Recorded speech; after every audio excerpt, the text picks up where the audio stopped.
안녕하십니까. 이어서 KBS가 보도한 LPG 소형 저장 탱크의 관리 허술에 대한 원인으로 업체 간 지나친 경쟁이 꼽히고 있습니다.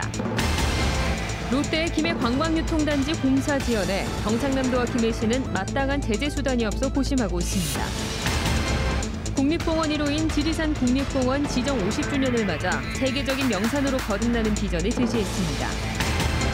경남FC가 K리그 챌린지 1위 독주로 클래식 승격에 한 발짝 다가섰지만 NC 다이노스는 규진의 늪에 빠져 있습니다.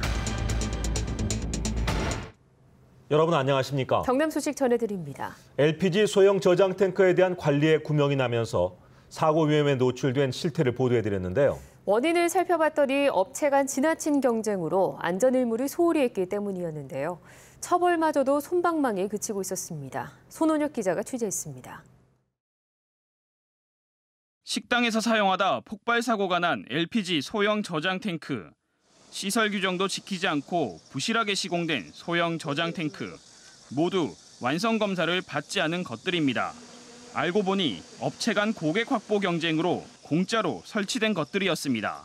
어쩔 수 없이 이제 하고자 상으로 인계를 해드려야지 소비자 측에서 저희 가스를 쓰지. 제대로 된 시공과 검사 비용까지 250만 원 안팎인데 공짜로 해주려다 보니 규정대로 하지 않은 겁니다. 하지만 적발된 이 업체에 내려진 건 30일 이내 시설 개선 명령이 전부입니다. 확인 의무가 있는 가스 공급 업체에 대한 처벌 규정이 약한 것도 마찬가지입니다. 연매출 7, 80억 원 규모의 이 업체에게 부과된 과태료는 불과 40만 원. 수차례 적발되더라도 과태료는 최대 200만 원에 그칩니다. 이게 좀 시공 자체가 조금 잘못되어 있다, 그러면 이게 아니다, 그는 좀 알 수는 있는데 대부분이 크게 위험할 정도로 하지 않으니까. 완성 검사를 받지 않아 가스안전공사에 적발된 건수도 급증하고 있습니다. 지난달까지 82건으로 지난 한 해 전체 적발 건수를 훌쩍 넘겼습니다. 5년 전보다 배 이상 늘어난 소형 저장 탱크. 국민 안전과 직결된 만큼 법 위반에 대한 처벌을 강화해야 한다는 지적이 일고 있습니다. KBS 뉴스 손원혁입니다. 김해 관광유통단지에서 테마파크와 호텔 등의 건립을 미루고 있는 롯데가 자신들 직원용 숙소만 건립을 추진하고 있습니다. 이 같은 롯데 공사 지연 곰수에 경상남도와 김해시 모두 마땅한 제재 수단도 없어 가만히 지켜만 보고 있는 실정입니다. 오종우 기자입니다. 경남 발전을 이끌 대규모 체류형 관광과 유통단지로 기대가 컸던 김해관광 유통단지. 20년이 다 되도록 빈 공간이 더 많습니다. 언제 김해관광 유통단지가 완공된 모습을 도민들이 볼 수 있을까? 롯데가 경상남도에 보낸 공문입니다. 김해시의 건축 허가를 받으며 따로 건축 기한을 정하지는 않았다고 밝혔습니다. 그나마 빠른 게 호텔과 콘도인데 완공 계획도 4년 뒤인 2021년 말입니다. 문제는 롯데가 공사를 아무리 늦춰도 이젠 마땅한 제재 수단이 없다는 겁니다. 공사 지연을 막기 위해 단지 조성 3년 안에 착공하도록 이행 강제금 제도를 뒀지만 롯데는 지난해 9월 이행 강제금 686억 원 부과 하루 전에 착공계만 내고 공사는 않고 있습니다. 특별히 제재할 수 있는 법으로 제재할 수 있는 방법은 없다라고 이야기를 해서 저희들이 독촉하는 외에는 특별한 방법이 없는데. 롯데는 다른 시설 건축은 차일피일 미루면서 종업원 숙소는 다음 달 초 공사에 들어갑니다. 종업원 숙소에 들어갈 사람이 몇몇밖에 안 되는데 476석 종업원 숙소가 지금 당장 맞냐? 종업원 숙소는 그 6단계의 사업을 할 때 종업원 숙소인 것이지. 도민과의 약속을 계속 헌신짝처럼 여기고 있지만 경상남도도 김해시도 롯데 입만 쳐다보는 형편입니다. KBS 뉴스 오종우입니다.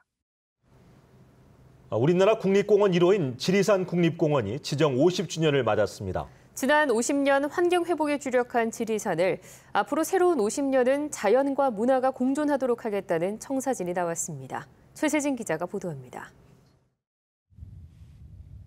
경남과 전북, 전남 등 3개 도 5개 시군에 걸쳐 있는 지리산. 우리나라에서 가장 넓은 산악형 국립공원입니다. 우리나라 생물종의 약 20%인 7,800여 종이 서식하는 생태계의 보고이기도 합니다. 이 때문에 해마다 약 300만 명이 이곳을 탐방합니다. 환경 보존이 잘 되어 있기 때문에 애들에게 자연을 보여주기도 좋고 그리고 하늘에서 이제 밑을 내려볼 수 있는 그런 느낌, 이제 아름다운 경치가 너무 좋은 것 같습니다. 지난 1967년 우리나라 최초로 국립공원으로 지정한 이후 전쟁과 벌목 등으로 훼손됐던 환경을 회복하는 데 주안점을 뒀습니다. 앞으로 50년은 자연과 문화가 공존하는 지리산을 만드는 데 주력합니다. 지리산 국립공원 사무소는 지리산을 세계 자연문화유산으로 등재하고 반달가슴곰 등 대형 포유류를 복원 관리하는 기술 개발에 힘쓰기로 했습니다. 국제적 수준의 보호지역으로 지정을 해서 국제적으로도 많은 탐방객들이, 관광객들이 또 유치될 수 있고 또 지역 주민들도 자부심을 느낄 수 있는. 지리산 국립공원 지정 50주년. 오는 10월 기념주간에는 인문학 심포지엄과 음악회, 사진전 등 다채로운 행사도 열립니다. KBS 뉴스 최세진입니다. 경남을 연고로 한 프로스포츠 팀들의 희비가 엇갈렸습니다. 경남FC는 K리그 챌린지 1위 독주를 이어나가며 클래식 승격에 한 발짝 다가섰습니다. 하지만 NC 다이노스는 부진의 늪에서 빠져나오지 못하면서 가을 야구를 걱정하게 됐습니다. 이정하 기자입니다. 프로축구 경남FC는 6연승을 달리며 K리그 챌린지 독주를 이어가고 있습니다. 18승 6무 2패, 승점 60점으로 2위인 부산과는 13점 차이입니다. 후반기 들어 김근환과 권용현 등을 영입하며 조직력을 강화한 경남은 외국인 선수 말컹의 활약 등에 힘입어 순항 중입니다. 경남FC가 앞으로 4-5경기에서 더 승리한다면 3년 만에 클래식 리그로 복귀할 것으로 예상됩니다. 그런 희망을 가졌던 게 올 리그를 잘 치르게 된 과정이 아니었나 그렇게 보고 있습니다. 우리가 클래식 준비를 완전을 좀 기회해야 되지 않겠나 이렇게 보고 있습니다. 손시현의 솔로 홈런으로 2대0으로 앞서가던 NC 다이노스. 하지만 이어진 5회 말에만 7실점하며 한 번에 무너졌습니다. 올 시즌 한때 1위까지 오르며 승승장구했던 NC. 최근 10경기 동안 3승 7패로 슬럼프에 빠지면서 결국 두산에 2위 자리를 내줬습니다. 월간 팀 타율도 2할 5푼 5리로 10개 구단 중 최하위입니다. 특히 에릭 테임즈의 빈자리를 채웠던 스크럭스는 최근 타선 침묵에서 벗어나지 못하며 중심 타선의 동반 침체로까지 이어지고 있습니다.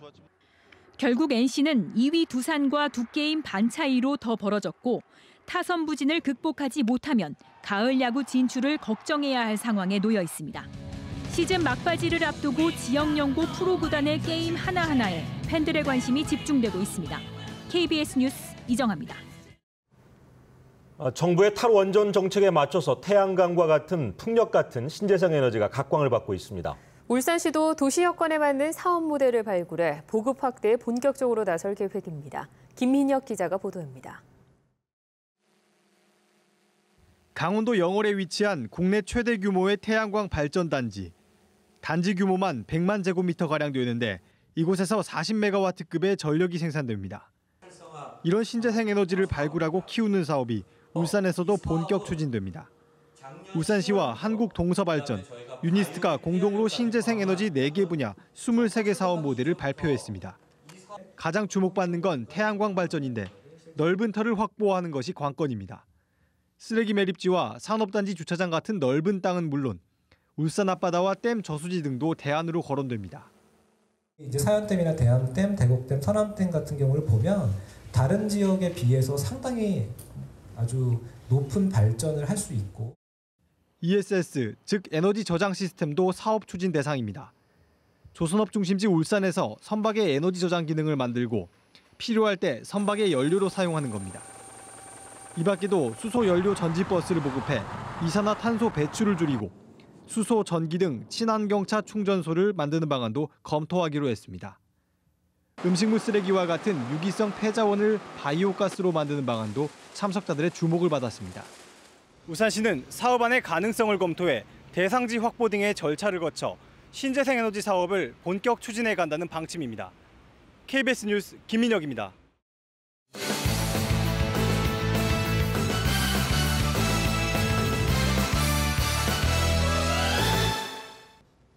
감추린 소식입니다. 경남 양식장들의 고수온 피해가 100만 마리를 넘었습니다. 경상남도 집계 결과 지난 8일부터 발생한 경남 남해안 고수온 피해로 지금까지 통영 등 5개 시군 80개 여가에서 어류 104만 6천 마리가 폐사했습니다. 전국 피해 규모는 227만 3천 마리로 당분간 고수온 현상이 유지돼 피해 물량은 늘어날 것으로 예상됩니다. 창원시가 마산 해양신도시 사업에 국비 3천억 원을 지원해달라고 청와대와 국무총리실, 해양수산부에 건의했습니다. 창원시는 마산 해양신도시는 가포신항 개발 사업과 연계된 국가 정책 사업에 따라 준설토를 처리하기 위해 건설된 만큼 준설토 투기 비용 1,500억 원과 해양 친수 공간 조성 비용 1,500억 원을 정부가 지원해야 한다고 강조했습니다. 정의당 경남도당이 창원시의 강변 여과수 비리 의혹과 관련해 수사를 촉구했습니다. 정의당 경남도당은 논평을 통해 수백억 원이 투입된 강변 여과수 시설을 가동하지 못하고 예산 낭비를 초래한 창원시가 이를 알고도 제때 조치를 하지 않아서 피해를 키웠다면 건설업체와의 유착 의혹이 있다며 이같이 밝혔습니다. 한편 시민단체와 환경단체는 최근 대산정수장 강변 여과수 관련 수사를 촉구하는 진정서를 제출했습니다. 지금까지 경남 소식이었습니다. 시청해주신 여러분 고맙습니다.